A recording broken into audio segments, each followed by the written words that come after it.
During the rehearsal process, we watched two videos, um, both of which focused on the Crapshooters dance.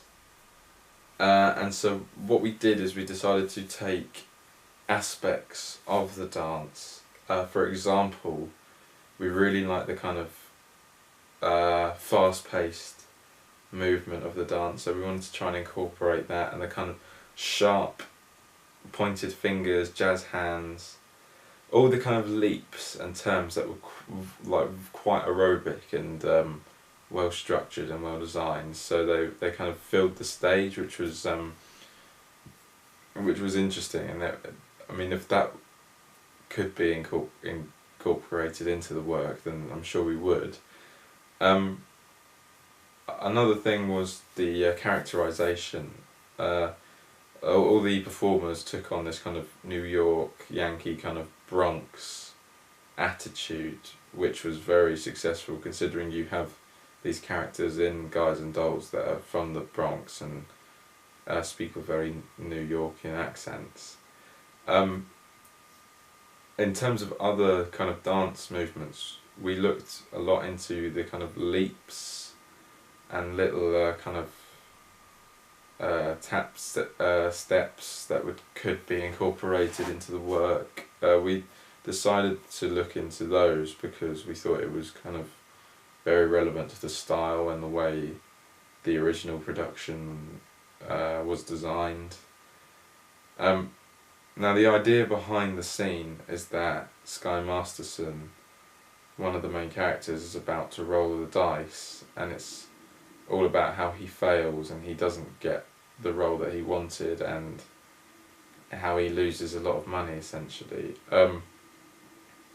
We tried to kind of show how manic the scene was and how manic this kind of craps casino was by getting this kind of intricate detail of movement that's sometimes used in Crapshooters dance in the other videos. So there'll be like little bits of where I don't know, for example, where just after the leap and punch and then side, so we're all in canon, we did this bit where we leap onto our right foot and come over with our hands and then jazz hand to the left and land on our foot on our left foot behind and then turn and run off.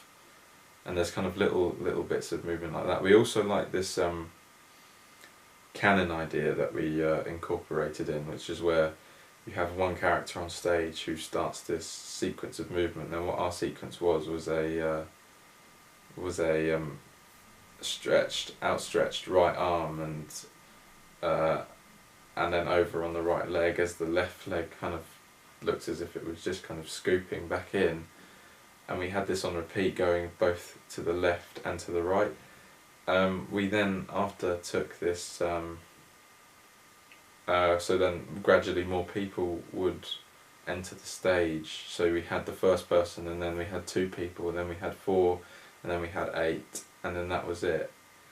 We wanted to kind of take this incorporation that as well, that it's suddenly all over in a second. So if you look at the ending of the videos of what the professional company did with the Crapshooters dance, is they made the ending go bang, and they made it so as if this was the make all or end all, and then when it went wrong for Sky at the end of the dance, you want to see that. It wants to be big, and it wants to be quite a deep blow, and you really want to see that. So yeah, that's what we took away from the videos. In terms of the other video from Sit Down, You're Rockin' the Boat, it starts off, this is from the original film, and it starts off with the character of Nicely Johnson in this hall with loads of rows of seating behind him, all filled up with kind of Italian looking men, and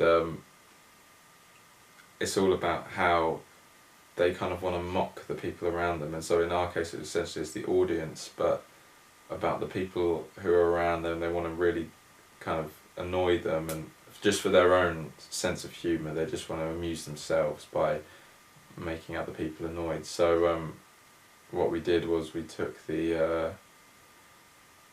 took parts of the song, and we kind of looked into them.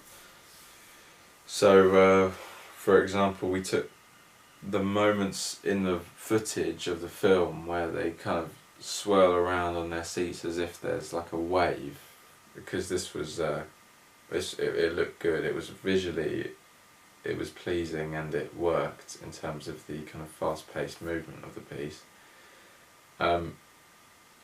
We also liked the idea of using these chairs slightly more than they did. They used the chairs a bit, but we wanted to kind of incorporate standing on them more and using them more as kind of different parts of the set, so perhaps bringing them over from one place to another. So the chairs that they did use in Sit Down, You're Rocking the Boat were inspiring to us, because we then had to kind of interpret it into our own work, and we tried to develop it in a sense.